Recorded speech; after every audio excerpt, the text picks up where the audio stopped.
nekusingaperi zvanakakatiri nekuti imi munesu makatendeka imi munoshamisa nekusingaperi mbiri kwamuri shejesu muri kudenga munotonga imi nekusingaperi zvanakakatiri nekuti imi munesu makatendeka imi munoshamisa nekusingaperi.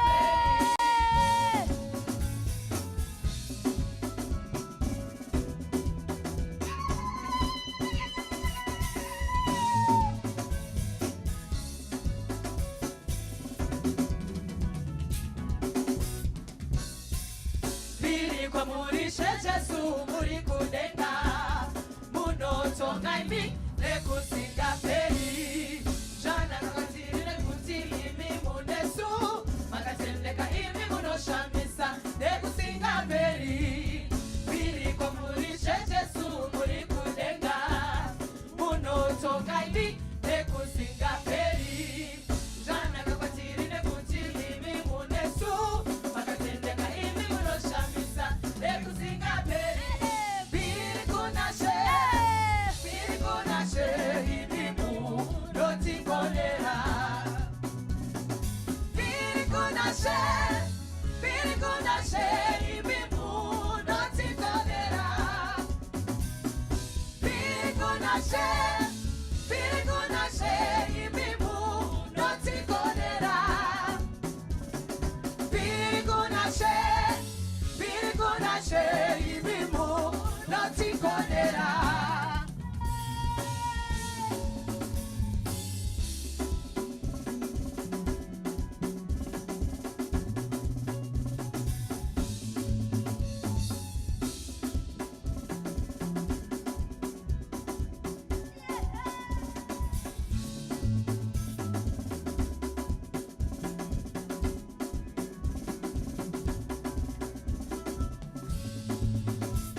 Hallelujah.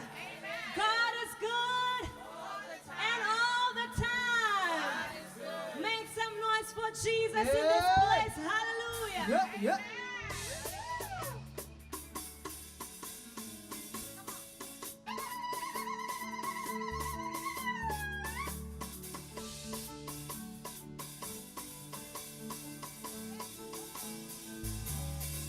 Tine mufaro mu moyo, tine rukare mu moyo, makanipata neruoko rune simba, makaniponesa. Let me hear you sing it. Tine mufaro mu moyo, tine rukare mu moyo, makanipata neruoko rune simba, makaniponesa. Tine mufaro.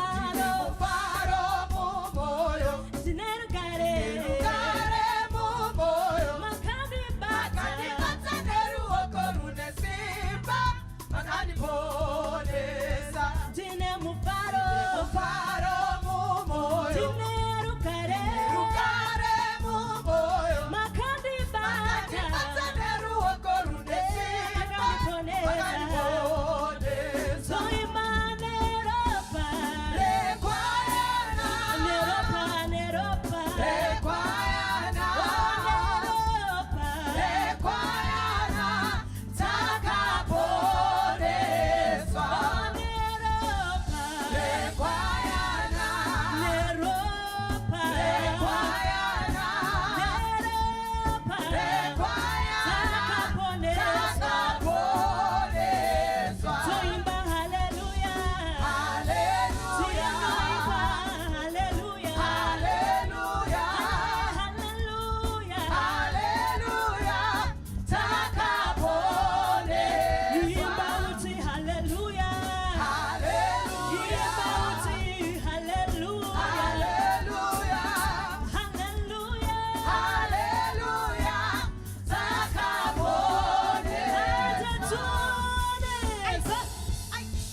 Hallelujah, hallelujah. Yes, Jesus. It's nice to be in the house of the Lord. Hallelujah. Hallelujah. Tinoda kungomurumbidza mangwanani ano. Hallelujah. Praise the Lord.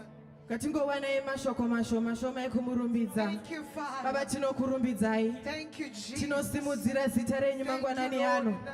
Nekuti kunze kwenyu hakuna mumwe. Hakuna mumwe ane zita riri pamusoro pemazita ose. Father, we thank you and we honor you, Jesus. Uyaimugamuchire mbiri yose Baba. Nekuti ndimi mega makakodzera. Come on, somebody, open up your mouth and worship him. Worship him as if it was your last day. Baba tinokurumbidzai, tinokudai. Hakuna mumwe akakodzera kugara pachigaro. Hakuna mumwe akanaka kunze kwenyu Jehovah. Tinongoti mutsvene, mutsvene, mutsvene wakarurama. Mutsvene, mutsvene. Come on, somebody, open up your mouth and worship him. Tinokurumbidzai Baba nekuti munogona. Tinokurumbidzai Baba nekuti makanaka. Makanaka, makanaka Jesu. Makanaka, makanaka muchinda werugare. Kweta zvoshamisa. Mumiririri wedu Jesu. Tinokurumbidzai Mwari mangwanani ano. Thank you, Jesus. Hallelujah. Jesu makanaka. Hallelujah. Jesu makanaka. Munundi gonera pese. Thank you, Lord Jesus. Munundi gonera pese. Imbauti hallelujah. Hallelujah. Jesu makanaka. Hallelujah. Ili munundi gonera.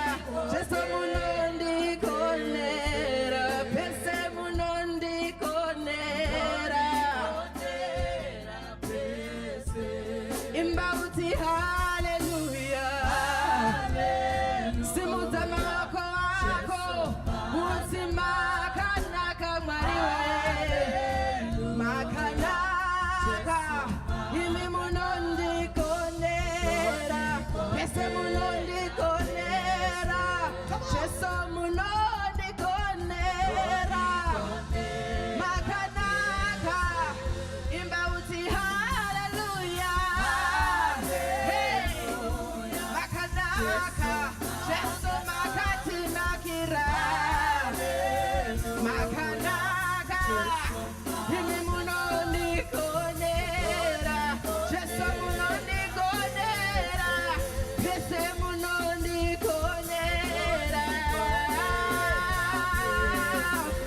Imbauti hallelujah. Makanaka Mwariwe. Jesu makanaka. Makanaka, makanaka. Munundi gonera. Jesu munundi gonera. Baba munundi gonera. Munundi gonera.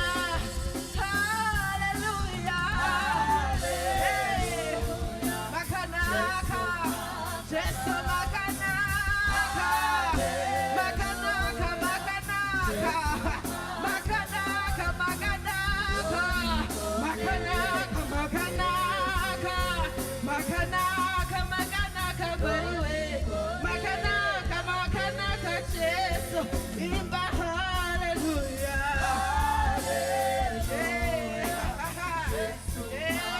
Makanaka Mwariwe. Baba yasekete yabayada. Jesu munundi gonera. Mwari munundi gonera. Jesu munundi gonera. Munundi gonera. Imbauti hallelujah. Makanaka. Makanaka.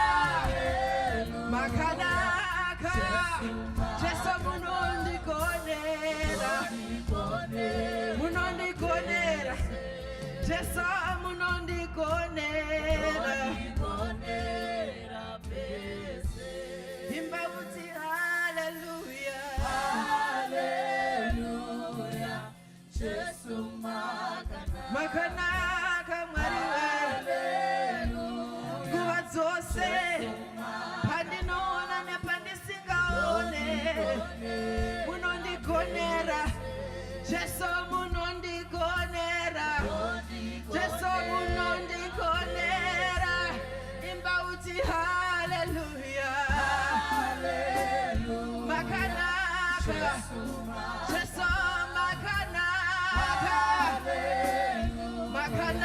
wakabariwe munondikonera munondikonera Jesu munondikonera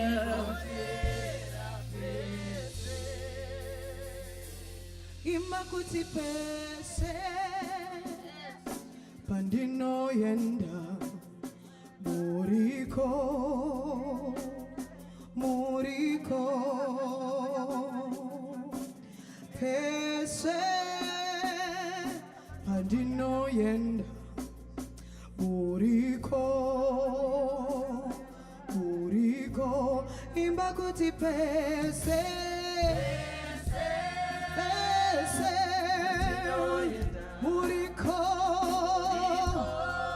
Muriko, He's everywhere that we are facing.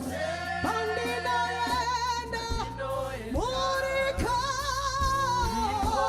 Muriko,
He's a good God. Mwari vanotigonera nguva dzese. Ndoda kuti timbopa Mwari rumbidzo tisati tambopa. Ndoda kuti timborumbidza Mwari zuva ranhasi. Chifunga kuti mazuva ese tinomuka nyamba nemweya zviri pamwe chete.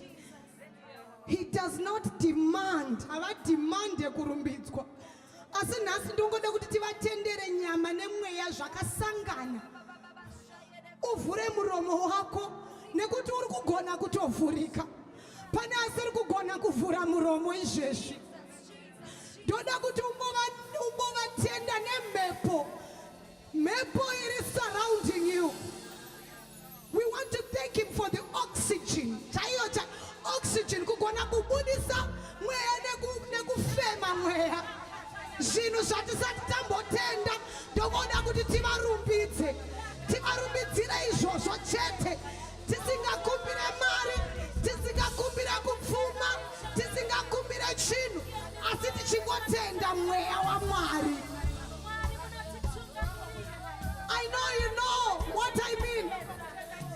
Usienda kurarama chete wewe. Aye masayata. Rata yakanda yakasa. Kana wamuka nasi. Simu zaizwira kwa utende. Oh, yatala basayata. Inarasa yakata. Mari wanokona. Mari wanokona. Mari monokona. Mari monokona. Monokona. Ninakutendai Jehovah. For the breath in my lungs, oh Jesus. I want to thank you, Father. Rakabashayakata. Rikasoyandadaba. Ritayamandarabasha. Come on, Harvest International. I know you can do better than that. Let us raise a sound of worship in this room. Rikasayakatatayamasa. Rikasayakatetelebesha. Rikasayakamanderebese. Riamandarabasakata. Rikasayakatete. Rekebeshayana. Rikasayamanderekese. I thank you, Lord, for the gift of life. I thank you, Jesus, for the gift of life, for the breath in my lungs. I thank you, Father, because you woke me up this morning. I thank you, Jehovah, because you are my Sayakata.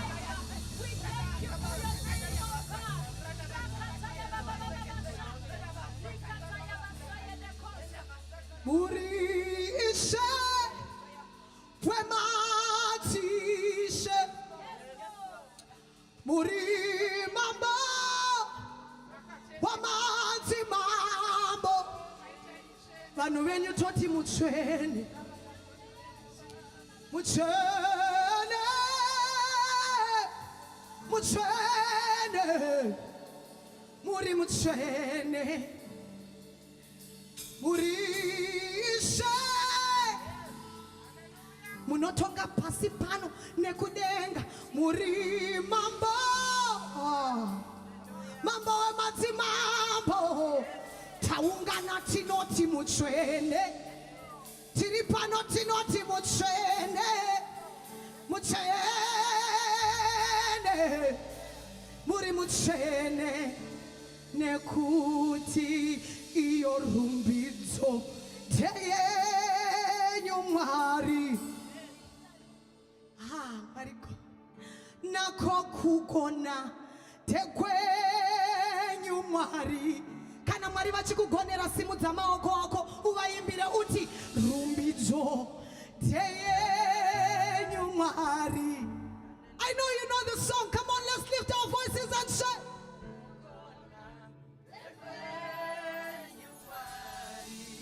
Rumbidza Jesu pauri papa uti. Hey, ayabashaya katatala. Ayendelele besaya mandara saya ndende ya. Hai mandara saya kata. Rumito teyo.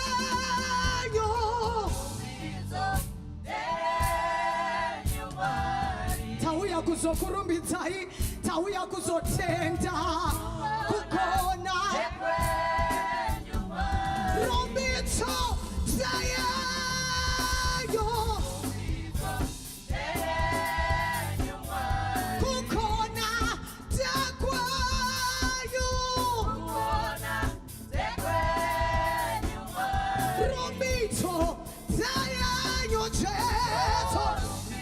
Muchinda werukare, muchinda werukare, muchinda werukare, Jesu.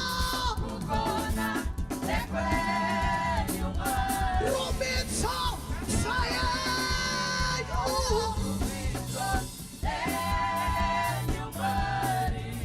Manikonera, manikonera, manikonera, manikonera. Rumito, dati rumito baba. Rumito, dati rumito baba. Rumito,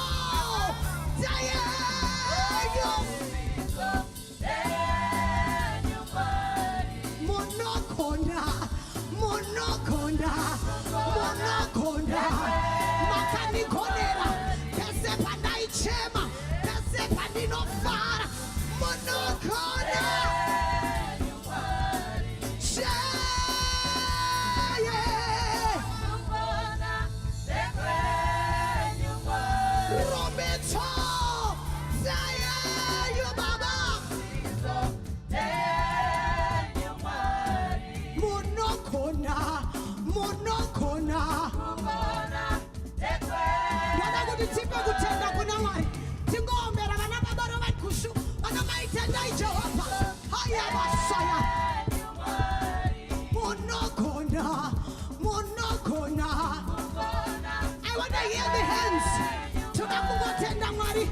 nezvo unogona.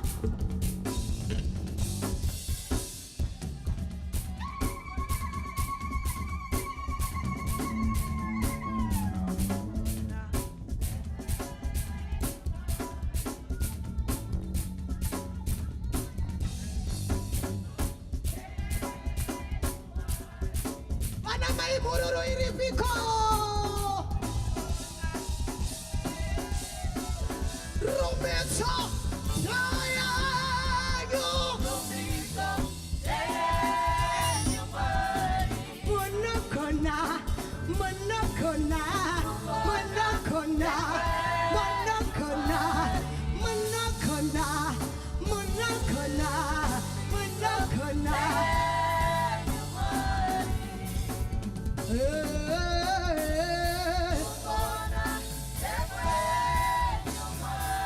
I want you to lift your hands one more time. Rumbidzo Zenyumari. We lift our hands because it's a sign of surrender. Wana kukona Zekwenyumari. Pane pazvino rema asi tinongoti rumbidzo Zenyumari. Zvimwe zvacho hatizvinzwisisi nekuti tiri venyama kugona Dekwenyu Mwari. Pane zvandiremera Mwari, pane zvandiremera asi rumbidzo ndinoidzorera kwamuri. Pane zvinorwadza moyo zvandisingagoni kutaura kugona Dekwenyu Mwari. Mufaro wandinawo handinzwisise asi rumbidzo. Rumbidzo, rumbidzo, rumbidzo, rumbidzo, rumbidzo. Tinoidzorera, tinoidzorera kwamuri Baba, kwamuri Jesu.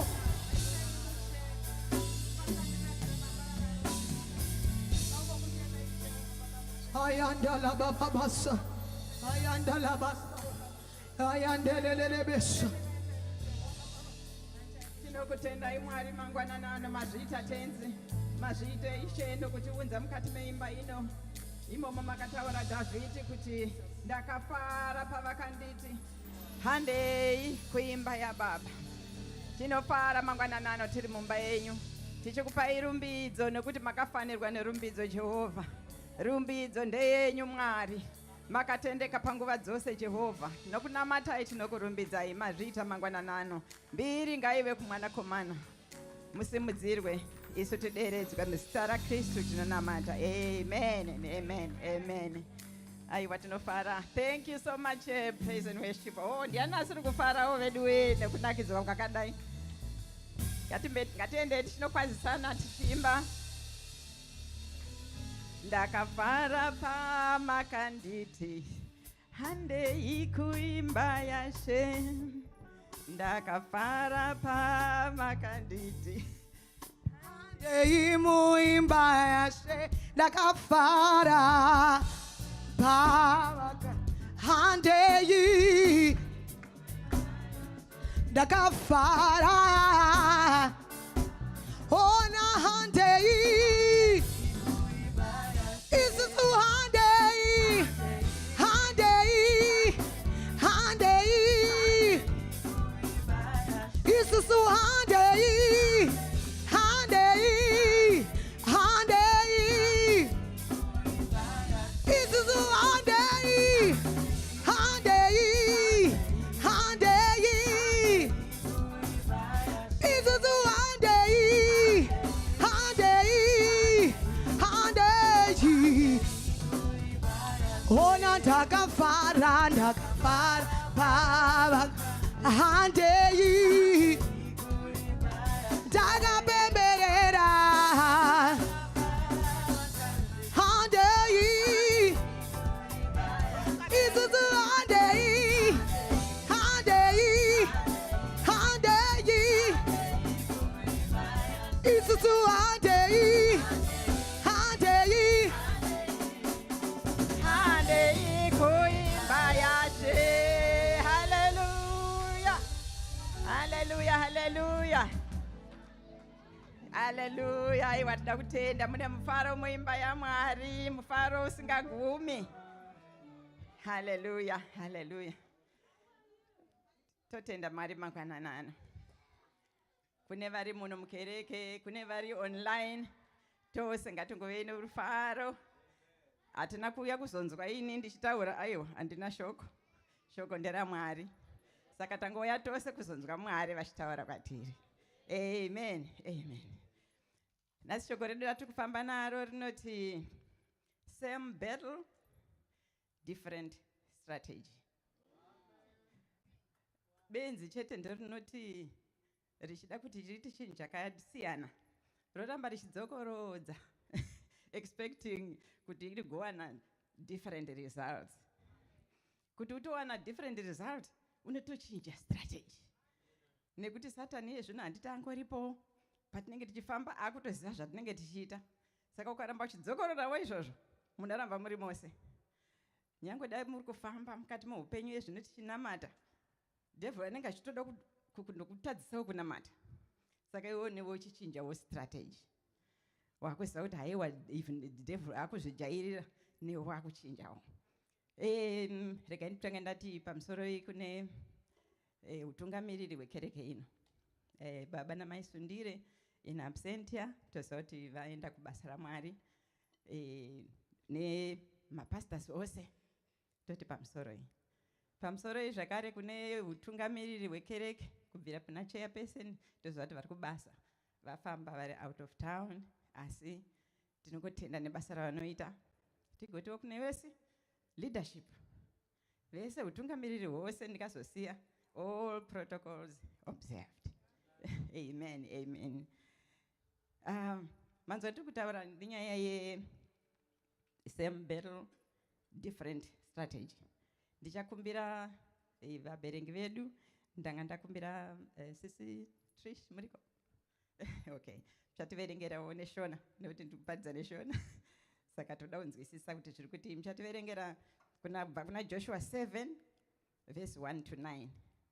Ndikozokumbirawo mwana wangu Pastor Mteweyo muzotiverengerawo Joshua 8 verse 2 to 9, then 19 to 21. Saka vane mabhaibheri tivhure mabhaibheri. Hatidi kungonzwa zviri kuverengwa, toda kuverengawo edu mabhaibheri. Handiti? Aiwa. Saka tisati taenda mberi, regerai tikumbire vativerengerewo first reading. Amen. Joshua 7 kubva chikamu 1. Chivi chaAkani. Yes. Asi vaIsraeri vakaita zvisina kutendeka pamusoro pezvinhu zvakatukwa. Akani mwanakomana waKami, mwanakomana waZamiri, mwanakomana waZera, worudzi rwaJudha, akatora zvimwe zvezvinhu zvakatukwa. Naizvozvo hasha dzaJehovha dzakamukira vaIsraeri.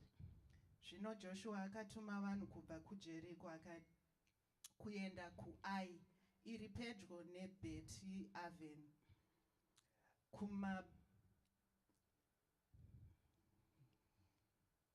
kumabuda zuva kweBheteri. Akavaudza kuti, endai munosora zvinhu izvi. Naizvozvo varume vakaenda vakanosora Ai. Pavakadzoka kuna Joshua vakati, hazvifaniri kuti vanhu vose vaende kundorwa neAi. Tumirai varume zviuru 2 kana 3 kuti vaitore, mugorega kunetsa vanhu vose ava, nokuti ikoko kuna vanhu vashomanana chete. Naizvozvo kwakaenda varume zviuru 3, asi vakamhanyiswa zvakaipisisa nevarume veAi, avo vakauraya vaIsraeri 36 vavo. Vakavadzinganisa kubva pasuo reguta kusvikira kuShebharimu, vakavaurayira pamawere. Ipapo mwoyo yevanhu yakanyongodeka ikaita semvura. Zvino Joshua akabvarura nguo dzake akawira pasi nechiso chake pamberi peereka yaJehovha. akaramba aripo kusvikira madekwana. Vakuru vavaIsraeri vakaitawo saizvozvo, vakadira guruva pamisoro yavo. Zvino Joshua akati, haiwa, Ishe Jehovha, makamboyambutsirei vanhu ava Jorodhani kuti mutiise mumaoko avaAmori kuti vatiparadze? Dai takangogutsikana hedu takagara mhiri kweJorodhani. Haiwa Ishe, ndingatiiko zvino vaIsraeri zvavakundwa nevavengi vavo? VeKenani nevamwe vanhu vari munyika muno vachazvinzwa vagotikomberedza nekubvisa zita redu pano pasi. Zvino muchangozoitei nezita renyu guru? Amen. Amen. Aiwa, thank you. Tinotenda nekuverenga kwakanaka.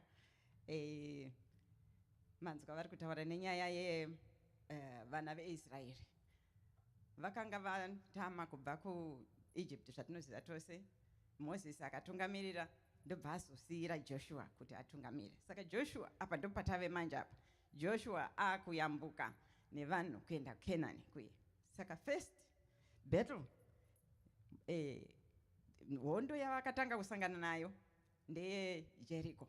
Rakanga rakakomberedzwa zvaityisa zvokutoti kungoritarisa chete vaitoziva kuti tatokundikana. Asi nokuda kwaMwari nekunamata Mwari vakavatungamirira vakaita kuti masvingo eJericho adonhere pasi. Oga mufunge pasina hondo. Masvingo aya aigona kuti kana mota dzaitopesana dzichitenderera pamusoro pejurahoro yakanga yakakomberedza. Asi Mwari vakanga vavatungamirira vakati tendererai. Musi wekupedzisira motendera 7 times mugopururudza. Masvingo kana adonhera pasi, imi mopinda chero nepaunoda pose. Asi kana mapinda, murau mumwe chete wavakanyanyisa kutaurirwa. Musatore zvinhu imomo. Nekuti zvamunenge mangotora zvinenge zviripo zvakakosha ndezvangu, ndezvaMwari. Imi vanhu musabate kana chinhu chimwe chete. Tanzwa shoko chiverengwa zvanzi mwana mumwe chete Akani akatora akaba zvakanga zviripo zvanga zvisingabvumirwe. Ndo nyaya zvino yakazoitisa kuti Israeri iite dambudziko. Saka vari imomo Joshua akanga asingazive kuti pane munhu aba. Nyangwe tigere hapana anoziva kuti pane munhu ane chivi matiri pano. Tenge chingoti haiwa takafanana. Asi akanga aripo akanga akaba. Hanzi vakazinzi Joshua akabva ati tapedza nezveguta reJericho. They celebrated, vakafara kwazvo kuti takunda. Ndobva vati takuchituma manje vanhu tichitanga hondo yedu. Endai vasori maspies ndivanonzi masori. Endai munonoona kaguta kari pamhiri apa. Munoona kuti kwakadii. Ndofunga toziva nyaya yeuspai. Kuti Moses vakatombotuma vanhu 12 kuti vaende kunonoona nyika kuti kwakadii kuKenani kwatiri kuenda. Vakatuma vari 12. Asi 2 ndo vakanga vane kuvimba naMwari. Ndo vakauya vachitaiwa. Vanhu vevo they are too big to miss. Tinovakurira. Rwendo runoru.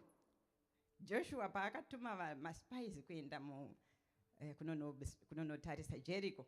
Akatuma vanhu 2. Nokuti akaziva kuti 2 chete ndo vanotaura chokwadi, ndo vanovimba naMwari.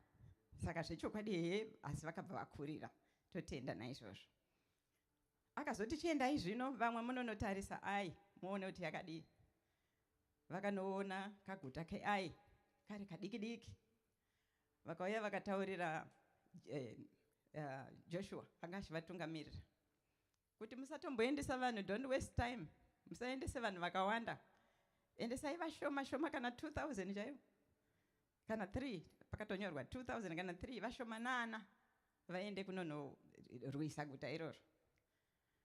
Munoziva kuti pane zvimwe zvinhu zvaunotarisa kaugofunga kuti ndezvechokwadi ugogutsikana kuti ndichishuwa. Icho chisiri icho. Media muripo. Toda kuti muzotiratidzawo zvimwe zvinhu zvatinofunga kuti ndezvechokwadi izvo zvisiri izvo. Are you ready media? Tandi kutaura nenyaya yeAi handiti yaverengwa kushandisa guta keai. Asi toda kutaura nekamwe ka spelling ai iripo yakanzi AI. Tinayo futi AI, artificial intelligence. Anditi zvainotoita ungatoti ndezvechokwadi. Ende ugotoona kuti zveshuwa zvinhu zvizhinji munomboziva kuti vanhu hatichatofungi tangoti artificial intelligence chingondi kana uchida kuita chingondigadzirira project. Unoona inotogadzirira project yese yokupa. Tikutobirwa pfungwa anditi.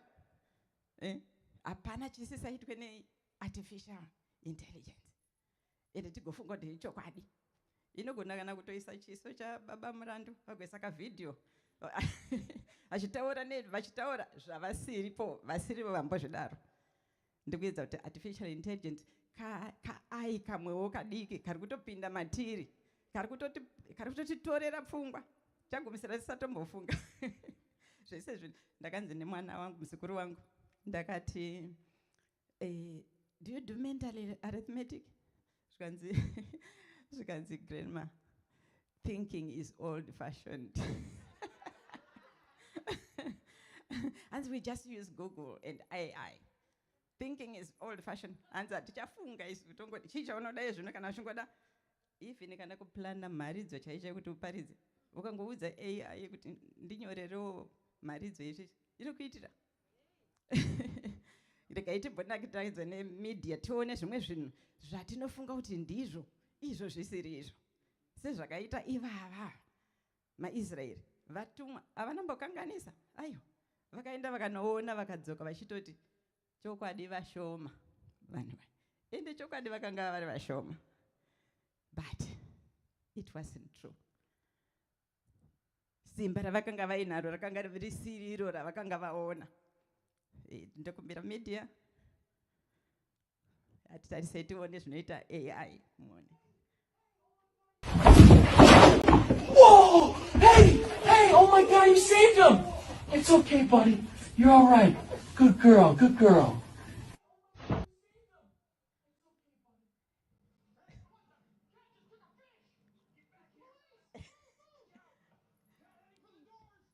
Hey, what the? Cat just took a fish! Get back here! Police! Move! Watch out! Cat heading for the doors! Still moving, south lot!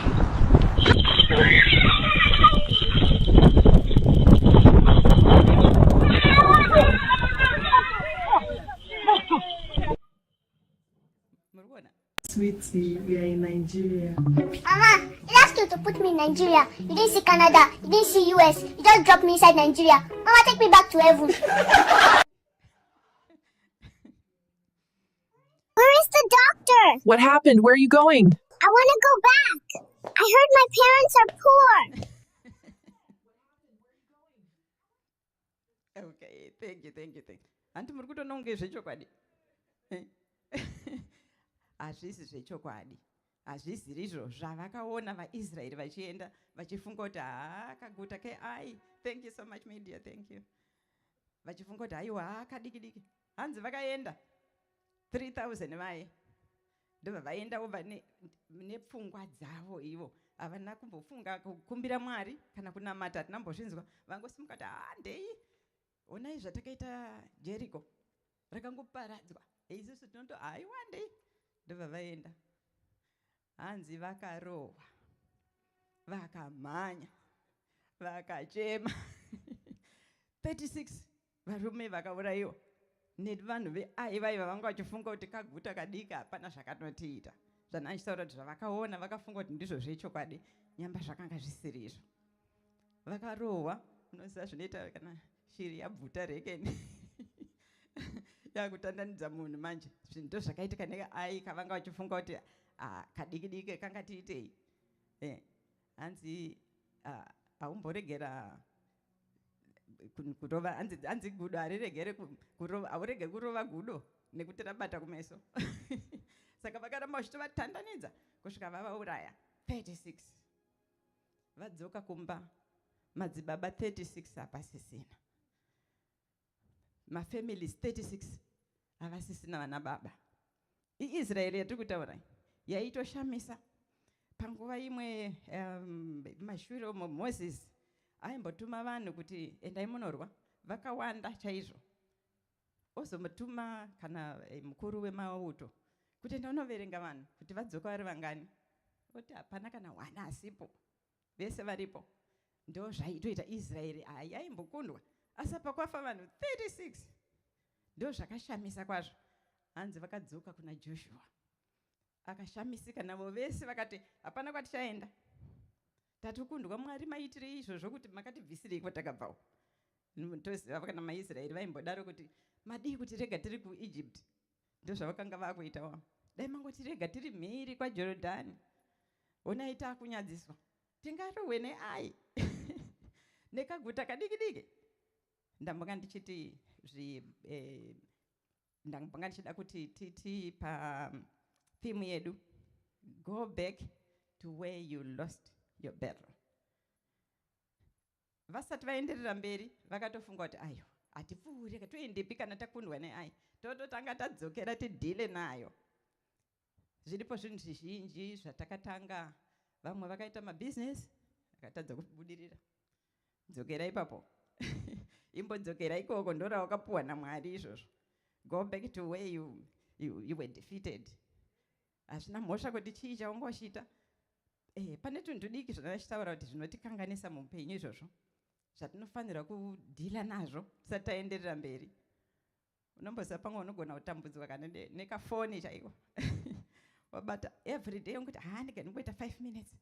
5 minutes ona foni iyi yakuendesa kumwe. Wakatanga uri paWhatsApp, igokuendesa kuFacebook, igobva igokuendesa. Unoswera ugopedza kana 1 hour chaiyo wapedza. Ndandichite hapana. Wangoparadzwa mahara. Hapana zvawawana ipapo. Chero ukaita 5 minutes uchingovhura, you have wasted that time. Nekuti ukatozopedza ipapo unotoona kuti panze pokuti ndiite smarter than I was, ndatoita stupid. Nekuti hapana chawawana. Saka Joshua zvanzi akati vanhu ngatigarei pasi timboona kuti chii chatikanganisa. Hatingakundwi neAi. Wese munhu ukaona paine pawakanganisa, imbogadziridza utarise kuti chii chawakanganisa, kuita kuti udzokere kunonogadziridza uchiita manje different strategy. Haikona kudzokera sezvaomboita sezvakaita vana vaIsraeri. Munoziva kuti Joshua haana kutoenda, akatoendai imimi zvenyu. Aiziva kuti kadiki endai. But this time manje akazoti tapedza ngativhunze Mwari kuti chii chatakanganisa. Mwari ndobva ataura kuti Israeri yakanganisa, yatora zvakarayirwa. Ndo zvaitika. Israeri yese yanga yatora here. Munhu wani Akani chete ndiye aiva akanganisa, asi zvakanzi Israeri yese yatopanishwa pamusana pake. Zvingadaro kana ingave chechi yedu chaiyo. Mumwe chete akaneba kana kuti akaita chii akakanganisa. Zvinonzi vanhu vekuharvest. Saka kana tiri muno aiwa tingoziva kuti tiri vaIsraeri, tichiramba tichichengetana, uchitamba uchitarisawo muMwari pedyo newe. Vana Joshua ndati havana kuziva kuti chii chaitika. Akani kuti musi wadestroyiwa Jericho, andikabva yaparadzwa, wakatora zvese, kukasara Rahabhi kana muchiziva. Ndiye akasara nemhuri yake, nekuti panga paiswa mureza waKristu, waiswa ropa raJesu Kristu. Ndiye akasara aine imba isina kuparadzwa. Akani usiku iwo akafamba, aona kuti vanhu vese varara, akafamba neusiku kuenda kunoba. Kunotora, hanzi akatora Babylonian gown, robe reutongi, amene aida kuzotonga kupi. Ndobva atora silver, ndobva atora gold, ndobva aenda mumba make neusiku, pakati peusiku, chera mumba pakati pemba, ndobva aviga, ndobva afushira, ndobva aisa kapeti pamusoro. Asi Mwari vaizviona. Iye achifunga kuti ndaba, ivhu raakatochera achifushira ivhu raMwari. Mwari vakazviona zvose zvakaita. Hanzi musi manje Joshua paakazobvunza kuti chii chaitika, hanzi ndopa vakazoti aiwa, zvatanzi Israeri yose ngatiunganei tivhunze, ngatimirei nematribe edu, ngatimirei nedzinza redu, ngatimirei neimba yedu, achivhunza imba iyi haina rudzi urwu harina kuba, imba iyi ndo yaba iyo imba yaJudha, chitsvagai kumba kwaJudha. Akanyarara, mufunge Akani anga akanyarara zvese zvichiitika. Munomboziva kuti Mugabe apfuma chaizvo, uyo anoita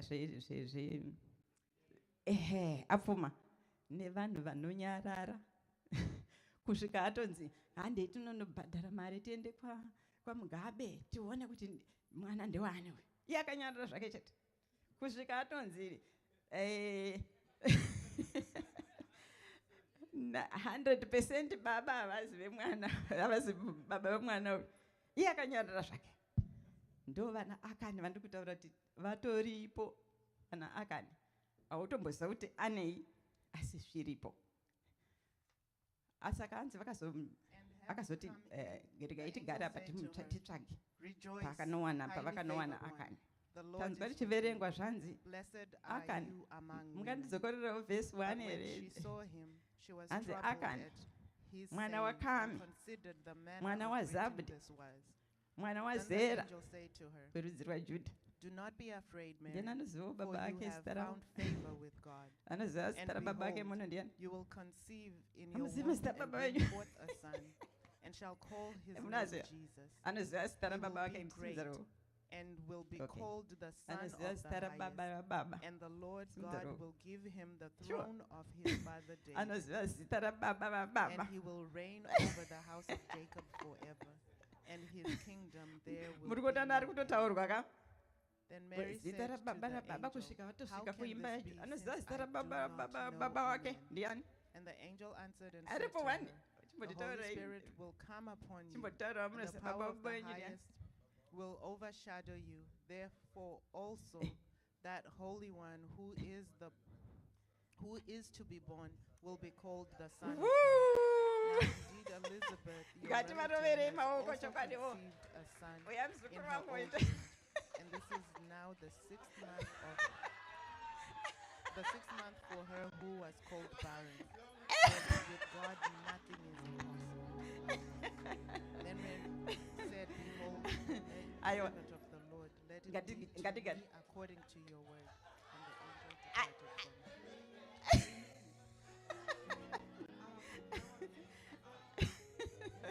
Tigare tichizivawo mufunge family tree yedu. Haikona kungoziva baba wako. Vazhinji vanoshuva mutaura chokwadi anongoziva baba wake chete zvatopera. Haatomboziva sekuru. Zita rasekuru haarizive kana kuti sekuru baba vavo ndiani haazivi. Asi mamunzwa ari kutaurwa kunyange akaipa zvake asaiziva. Mwana waKami, mwana waZabdi, mwana waZera, rudzi rwaJudha. Ndo yabatwa manje imba iyo. Hanzi vakanzi vose Israeri batai matombo. Tiende naye kuvhali timutemere imomo wese munhu mutemei mufushire. Ndo grave yake iro, ndo guva rake iro, ndo kuparara kwaakaita. Zvikanzi ngatichienda imberi nekuti chivi tachibvisa pakati pedu. Hanzi kana musina kubvisa chivi pakati penyu hamukomborerwe, hamuropafadzwe. Kana usina kutenda kuna Mwari, kana uchinzvenga kana uchiri kumbonyebera Mwari, hauropafadzwe. Saka akabva ati chibvisai takuenda. Zvikanzi chiendai muchanokunda. Tisati taenderera mberi tunzwa manje the second strategy. Ndokumbira tiverengerwe second strategy pairi. Amen. Tichaverenga pana Joshua chapter 8 kubva vhesi ya 2. Amen. Unofanira kuitira ai sezvawakaitira Jericho. Chivo yamira pa vanyatsokunzwa zvakanaka. Vanyatsonzwa zvakanaka strategy. Okay. Amen. Unofanira kuitira ai sezvawakaitira Jericho namambo waro. Yes. Asi munofanira kutapa zvingatapwa zvaro Yes. nemombe dzaro zvive zvenyu. Uzvigadzirire vangandovandira guta necheseri kwaro. Naizvozvo Joshua akasimuka navarume vese vehondo kuti vakwire Ai. Joshua akatsaura varume zviuru 430, varume vane simba noumhare, akavatuma usiku. akavarayira akati, tarirai, munofanira kundovandira guta necheseri kwaro. Musaende kure neguta, asi mugare makazvigadzira mose. Zvino ini navanhu vose vandinavo tichaswedera kuguta. Zvino kana vachibuda kuzorwa nesu sepakutanga, isu tichatiza pamberi pavo. Ipapo vachabuda vachititevera kusvikira tavanyengera kure neguta, nokuti vachati vanotiza pamberi pedu sepakutanga, nesu tichatiza pamberi pavo. Ipapo imi munofanira kusimuka pamakanga makavandira, mundokunda guta, nokuti Jehovha Mwari wenyu uchariisa maoko enyu. Zvino kana makunda guta, munofanira kuripisa nemoto. Munofanira kuita sezvakarehwa naJehovha. Tarirai, ndakurayirai. Toenda pavhesi 19. 19 to 21. Ipapo vavandiri vakakurumidza kusimuka pavakanga vagere, vakamhanya pakarepo pakutambanudza kwake ruoko rwake. Vakapinda muguta, vakarikunda, vakakurumidza kupisa guta. Zvino varume veAi vakati vachicheuka, onei utsi hweguta huchikwira kudenga. Vakashayiwa kwavangatizira kupi nokupi, navanhu vakanga vatizira kurenje vakadzoka kuzorwa navaivatevera. Zvino Joshua navaIsraeri vose vakati vaona kuti vavandiri vakunda guta, uye kuti utsi hweguta hwokwira mudenga, vakadzoka kuzouraya varume veAi. Amen, amen. Thank you, Mashita. Ndofunga tose tanzwa. Tanga tichiri kumbotaura nenyaya yekuti haungaende kuhondo imwe, the same battle, uchisenzesa zvawambokundikana nazvo uchiita. Zvanandiri kuti ngatiurayei. Songs of Solomon chapter 2 verse 15 inobva itati tibatirei tumakava tudiki tungapedze mizambiringa yedu, nekuti maruva otodenhera. Unoziva zvinoita mafox, tunodya michero yaikosha kwazvo iyoyo, saka vaibva vafenza chaizvo kuti isambopinda. Twanga twakangwara zvokuti kana mukafenza chaizvo tikaona kuti hatukwane, tunotochera topinda nepasi tonopinda muma. Saka vaigara vakatogadzirira, ndiri kuti hauzive nguva inosvika chivi, wotogara wakatoprotecta, wakatochengetedza chaizvo, nekuti chinogona ngopinda nepausina kumbofungira. Tibatirei makava, tumakava tudiki. Tinotokanganwa kati makava twacho tudiki. Tofunga kuti hatuna kusimba. Kune mumwe missionary akamboenda, munoziva kuAfrica kwaiuya mamissionary vachiuya kuzoparidza, asi vange vasina zvekufambisa. Pamwe otodokerwa ari kune kumwe kwaanga achiparidza, uzofamba achidzokera kwaanga ari netsoka neusiku. Saka vaitya, vamwe vaitya shumba. Saka ndobva apfugama akanamata kunamatira kuti asadyiwe neshumba. Akanamata, ende zvechokwadi haana kudyiwa neshumba. Asi azosvika mumba kuti achirara, haana kumbodzikotsira nemosquito. Kamosquito haana kumbonamata achiti nemosquito dzese dzingandirume, asi kakamutadzisa kurara. Zvinhu zvidiki diki izvozvo zvatinofunga kuti hazvina basa, saka aya katofunga kuti hakana basa, ndikako kanozoti ekuvadza, ndo kanotidonhedza pasi. Ndiri kuti tigare takazvitarisisa zvose izvozvo. Hanzi vakaenda rwendo runo, Joshua akasimuka. Ndambakudza pekutanga pai haana kuenda. Bhaibheri paraverengwa apa, zvanzi Joshua musi iwoyo aaronga kuti handei, iye akasimuka akatonorara, vakagarira kuti vari kuenda ari pakati pavo. Nesu kana tichienda kwatiri kuenda, musasiye Jesu. Joshua haafaniri kusara, ndokuti tigonokunda. hanzi vaenda akazoronga strategy itsva yatanzwa. Andikumbirawo vanhu 6 vauyewo kuno. Vanhu 6 pane 6 vangauyewo kuno. Chero. Good. Okay. But one more. Tokumbira. Thank you so much. Chimira imi muri 2 apa anditi. Tokumbira 2 apa vachimire apa. Pakati ava 2 chimire makadai so. Saka aitoti ndo zvaka ndangoti tinyatsotswana kuti pamwe mana unyatsozvinzwisisa zvaverengwa. Hanzi guta reAi, Joshua akazoita zano rekuti ndoda kuita strategy kuti atikamuranei. Imwe hondo ngaitange kuenda iende nonogarira necheseri. Imwe hondo ndichasara nayo ini. Joshua akanga ari panapa. Iri ndo guta reAi. Saka vana Joshua vakati ngatichienda itinonodena Ai. Saka ndo vakaenda fambai semuri kuuya uko.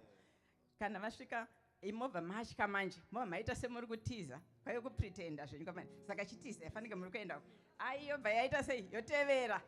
Ndobva yati vauya sezvavakamboita zviyazve handei nembwa dzedu nechi zvese ngatiteverei handiti. Saka vakabva vavatevera. Vachivatevera riye ranga rakahwandiswa iri ndobva vauya muguta. Ndobva vatora zvose ava vari kupa Ai yose yabuda. Vakasvikotora zvose zvanga zvirimo nekuti zvanzi rakanzi torai zvose zvinotoreka. Munoziva kuti pose painzi vanhu endai munonorwisa guta kana zvakaita Jeriko vakanzi musatore. Asi apa zvakanzi torai zvose ndezvenyu. Akani could have waited. Pamwe angadai akazopiwawo izvi nokuti vakazozvipiwa handiti. Saka ava ndobva vasara vakatura zvese zvinotoreka vakazviunza vakazimira nazvo kunze. Ava manje vanga vachitiza pavakapedza ndobva vatungidza guta. Vapedza kutora zvese vakasiya varitungidza nemoto. Ava manje maAi ndobva vaona guta raakutsva. Ndobva vadzoka vakumhanyira guta ratsva. Ava manje ndobva vadzoka vakunovauraya manje vapakati. Handimaona ava futi vabva vauya nevava vose vabva vauya vakuchirwisa Ai. Ndokukurirwa kwaikaita. Hanzi hakuna kana munhu 1 akasara. Vakavatorera zvose. What a strategy. Thank you so much. Thank you maita zvenyu. Thank you. Thank you. Ndati Akani angadai akatomira. Angadai akawanawo zvinhu zvarongedzwa zvakanaka nemuridzi wazvo akakupa. Tinoona nyaya yemwana uya muparadzi. Akakumbira zvinhu nguva yake isati yakwana. Baba vakakamupa zvikaparara nekuti anga asina kupiwa. Tiri kuona Akani futi akaparara nenzira yekuti nguva yake yakanga isati yakwana yekuti apiwe zvinhu. Iye ndiye akakarira zvanga asikafanirwa kupiwa zvangafanirwa kuwana nenguva iyoyo. Saka ndikuramba ndichidzoka pakuti ngaticherechedzei timaAi twatinato. Hapana asina kaAi. David chaiye akakurirwa neziso rake. That's another Ai. Kaziso kake kadiki kaka. Vanhu vese akati aendai kuhondo. Hanzi akaona mudzimai anga achigeza. Haana mboita zvesikireti. Akadaidza munhu kuti enda unoona kuti ndiani uyu. Akaenda zvikanzi ndi mukadzi waUria. Zvikanzi enda nomutora. Haana mbozwa kuti pane chivi chakutouya nenzira yeziso. Asi Job akataura kuti inini I have made a covenant with God. I have made a covenant with my eye. Kuti harizofira katarisa mudzimai kana musikana mudiki. Yake AI Job akaikurira. Kana achitaura kuti tose tinatwo. Kangave kaAi kekuti unonyeba kana kuti unoshora unozvidza kanotanga kari kanhu kadiki sezvandataura kuti foni chai kanotanga uchiri mubhotaridza pekutanga asi uzoona kwainokusvitsa yakutokurasisa, watadza basa, hamuna chawaita ipapo, nenzira yekaayi awo. Saka ngaticherechedzei tumaayi turi muupenyu hwedu tidhile nazvo tisati taenda mberi. Ava they had to deal with the eye kuti vagone kupfuurira, nekuti kana makundwa munoendepi?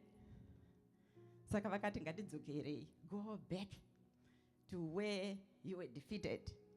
Zvandati zviripo patakakurirwa, paunonyatsoziva kuti ichi chinhu ichi ndikadai ndakaita so, but ndakazvitadza. Dzokera ipapo, ndio chakunge wakatarirwa naMwari. Dzokera, wane new strategy, ugadzirise kuti tiwane kupfuurira mberi. Ukarega ukapfuurira uine chivi, hanzi haukomborerwe. Ukaendawo usina Jesu, haukomborerwe. Saka ngatione muupenyu hwedu, mafambiro edu zvatinoita, kuti tina Jesu here pakati pedu, hatina chivi here pakati pedu, hapana kaayi here kari pakati pedu. Tidhile nako kuti tiwane kupfuurira mberi. Muzita raBaba, reMwanakomana neMweya Mutsvene. Amen.